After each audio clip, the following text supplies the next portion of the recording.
Dulu, gue selalu menganggap Vivo V Series itu HP kamera cakep rasa mid-range. Tapi dengan tren harga sekarang, ini speknya masih mid-range atau udah upgrade-nya rapid flagship? Dan kayak biasa, bisa nggak sih HP ini temenin gue beraktivitas padat dari pagi sampai sore? SOT-nya bisa ngalahin V60 7 jam lebih nggak? Yuk kita bahas. Good morning guys, kali ini kita sehari bersama lagi bareng Vivo V70. Kali ini gue jadi mode tour guide.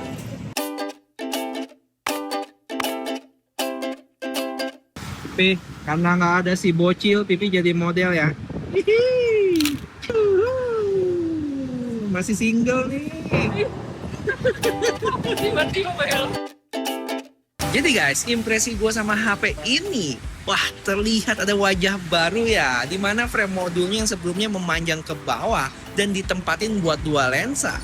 Sekarang semua di-upgrade jadi satu di kotak frame yang kayak gini. Ada flash, lensa ultra wide, sama logo Zeiss-nya. Sebenarnya cakep sih, tapi kok malah kayak mirip HP.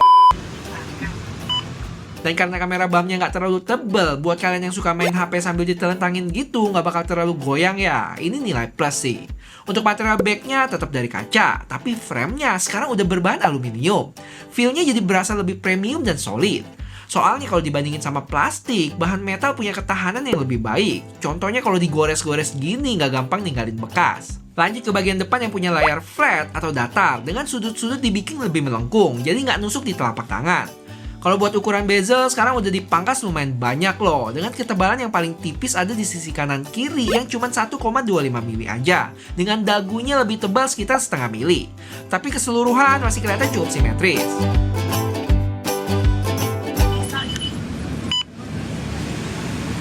Terakhir buat feel genggam termasuk nyaman ya, dengan ukuran layar 6,59 inch. Nggak terlalu gede tapi nggak terlalu kecil juga. Yang jelas kalau buat kamera, dari ujung ke ujung tombol zoomnya itu masih bisa dijangkau sama tangan gua. Habis itu dia punya tebal 7,59 inch dengan berat 194 gram. Ya, foto Vi. Tapi ada orang. Nggak apa-apa, aman.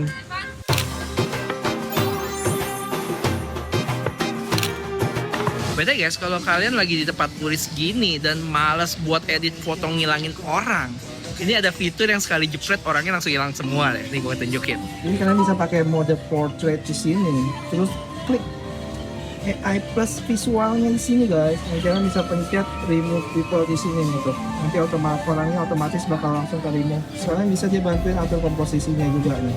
Misalnya, kalian lihat ada orang di belakang pipi tuh, terus kita jepret, tunggu proses bentar, dan setelah kelar, tada, langsung bersih. Jadi visual ini menarik ya guys, selain bisa otomatis hilangin orang, tapi dia ada fitur juga yang namanya AI Travel Portrait.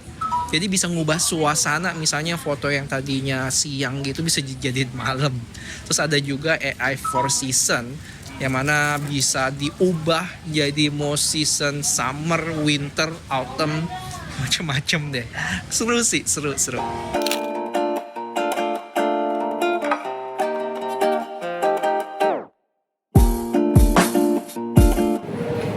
Dan ini untuk 4K 60 fps guys, gimana?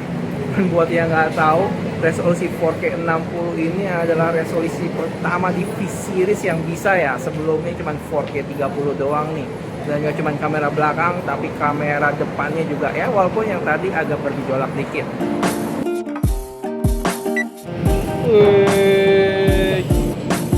Oke guys, akhirnya bisa ngaso juga dan update dulu. Sekarang jam 12:30, baterai ada di 75%. Tuh, biasa. Udah ada easy share kan? Wow. Berteman.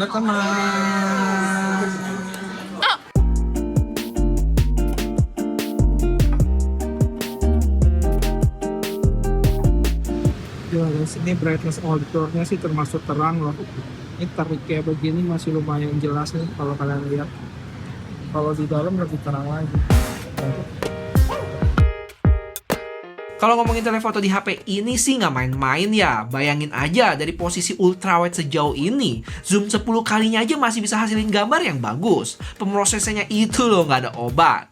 Belum lagi racikan foto orangnya yang gak kalah bagus. Bisa diperhatiin pemrosesan gambarnya dari yang B aja disulap jadi kinclong gini. Entah guanya yang kuper atau gimana, tapi sejak kapan Origin OS punya fitur motion prom ya? Dulu gue sempet cari-cari, tapi nggak ketemu. Ini fitur favorit banget sih, buat gue yang suka main HP di dalam mobil atau bus. Beneran ngebantu ngurangin rasa mabok. BTW guys, kalau kalian suka sama konsep video sehari bersama kayak gini, jangan bosen-bosen kasih tau gue dengan like video ini ya, bakal berarti banget. Thank you. Oke guys, akhirnya nyampe rumah lagi dan update dulu. Sekarang jam 2:30, baterai ada di 59%. Dan kita cek dulu SOT-nya dapat berapa. Wow, 3,5 jam masih di 58 sekarang. Kali 2 berarti apakah bisa dapat SOT 7 jam minimal? Kita lihat ya. Dan kayak biasa, gue mau transfer data dulu dari HP ke MacBook. Nggak perlu ribet, tinggal pakai Vivo Office Kit aja. Satu app bisa dipakai buat banyak HP Vivo atau iQOO kalian. Bisa lihat ya list device gue di sini. Banyak ya? Maklum reviewer. Hehe. Terus gue baru tahu ini deh, selain bisa transfer data dan mirror HP, kalau misalnya copy sesuatu di HP, kita bisa paste di MacBook loh. Kirain cuma iPhone doang yang bisa gini.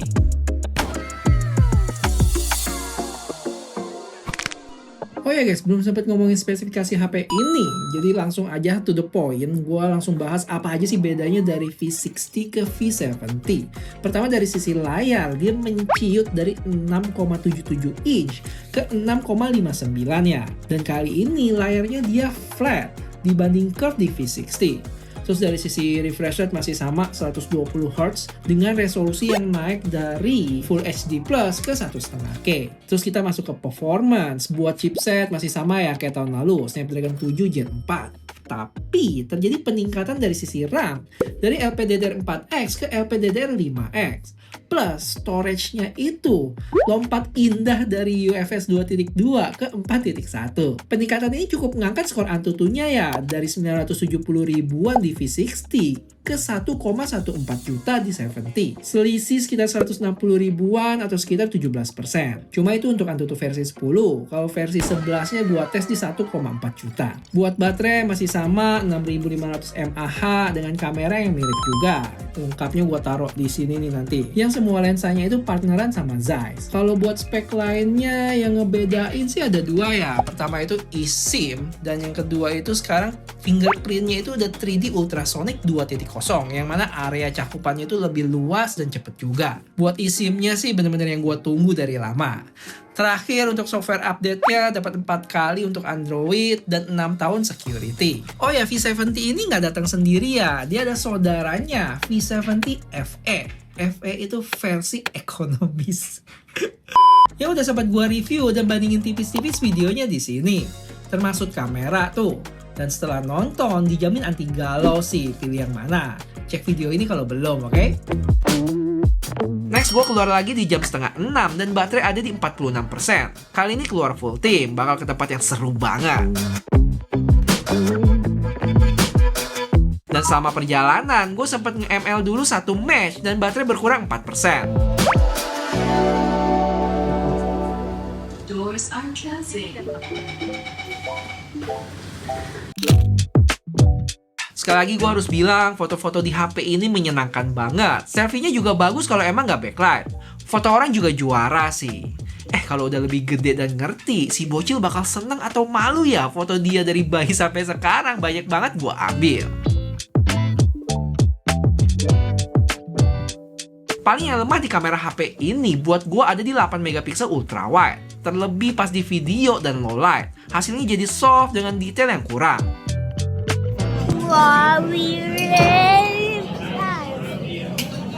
Dan layaknya HP berzeiss lainnya guys, HP ini punya color profile kayak textured, vivid, sama Zeiss natural. Terus di mode portrait juga ada beberapa focal length dari 23, 35, sampai 100 mm. Pilihan bokehnya juga macam-macam di sini ya. Dan favorit gue kayak biasa dong, Cine Flare, yang ada kayak efek pantulan cahaya gitu. Kenyang! Dan update dulu guys, sekarang jam 7:30, baterai masih di 31%. Kita masih ada acara terakhir yang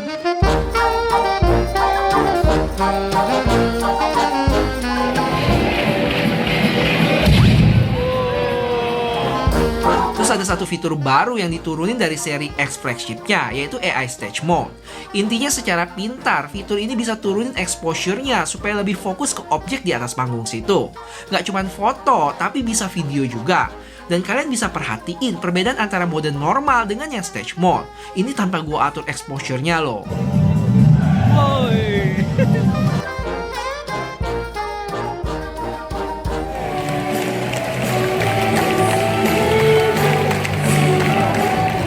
Kacau guys, bagus banget. Dan update dulu, sekarang udah mau jam setengah 11, baterai ada di 19% ya. Karena baterainya masih banyak, selama perjalanan gue scroll sosmed. Terus sampai rumah juga masih 11% dan lanjut nonton YouTube. Sampai tunggu kelar buat kepoin SOT-nya, gue mau bahas sekejap tentang Origin OS 6 ini. Yang gue selalu bilang, OS ini salah satu nilai plus buat HP Vivo iQOO. Updatean OS-nya juga cukup rutin ya. Ada yang sebelumnya kurang, sekarang diperbaikin. Kayak misalnya tentang speaker. Atau Origin Island yang di awal nggak support Google Maps, tadi gue cobain udah bisa. BTW ngomongin Origin Island, ada satu fitur yang mesti kalian pakai sih, namanya drag and go. Kalau kalian mau upload foto sosmed secara cepet, tinggal tahan fotonya aja terus lempar ke atas ke app yang dituju. Atau mau kepoin sesuatu, tinggal tahan teksnya aja dan bawa ke Origin Island. Dan pilih app yang mau ditanyain. Cukup ngebantu sih. Selebihnya langsung lihat video Origin OS gue ini aja ya buat yang belum nonton, biar gue nggak ulang-ulang terus. Oke guys, dan akhirnya udah mau jam 12, baterai ada di 7%, dan berapakah SOT-nya? Dapat di 7 jam 39 menit ya. Dengan pemakaian paling banyak ada di YouTube, kamera, IG, sama TikTok. Sekitar 1 sampai 1,5 jam. Kameranya termasuk lama gue pakai. Habis itu sisanya kalian bisa lihat sendiri di sini dan sempet nge-game juga tadi. Overall udah termasuk awet dan aktivitas hari ini termasuk padat ya. Kalau kalian pakai normal, sehari lebih pastinya bakal gampang tercapai. HP ini ada 3 warna ya, sandalwood brown yang gue pakai sekarang, alpine gray, sama golden hour yang punya pola sunset atau sunrise gitu. Kalau pilihan storage cuma ada satu, 12 plus 256. Tapi harga resminya belum keluar ya pas video ini dibuat. Sebagai gambaran, tahun lalu itu Vivo V60 varian 12 plus 256-nya dijual seharga 7,5 juta. Kira-kira V70 harganya bakal segitu juga nggak bang? Wah, bakal berat sih. Kayak gue sering bilang, tahun ini banyak brand yang berlomba-lomba buat naikin harganya. Dan bukan nggak mungkin, V70 ini bisa naik 1-2 jutaan. Agak nyesek sih kalau beneran masuk ke 9 jutaan. HP yang dulunya mid-range, sekarang udah nyerempet harga flagship versi masa lalu. Tapi ya, mau gimana lagi? Cuman kalau udah ngomongin value, ada satu hal yang bikin gue kesel sama HP ini dah, yaitu haptic feedback-nya yang masih lemah. Emang paling bener settingan awalnya Vivo sih, by default dimatiin sama mereka, biar tersamar. Nice try. Untuk performance, walaupun pakai chipset yang sama, tapi paling nggak sedikit dikasih angin dengan UFS-nya naik ke 4.1. Tapi walau gitu, tetep ya, ini bukan HP yang fokus di performance mentok, lebih ke jalanin aktivitas sehari-hari, ditambah gaming menengah. Kalau ditanya kuatnya di mana, buat gua kamera sama baterai sih. Gimana guys? Kalau bener harganya di 9 jutaan, kalian yang sempet ngincer bakal tetap gas atau mundur perlahan? Kasih tau di komen ya. Kalau malah kepincut sama opsi ekonomisnya V70 FE, gue udah bahas di videonya sini.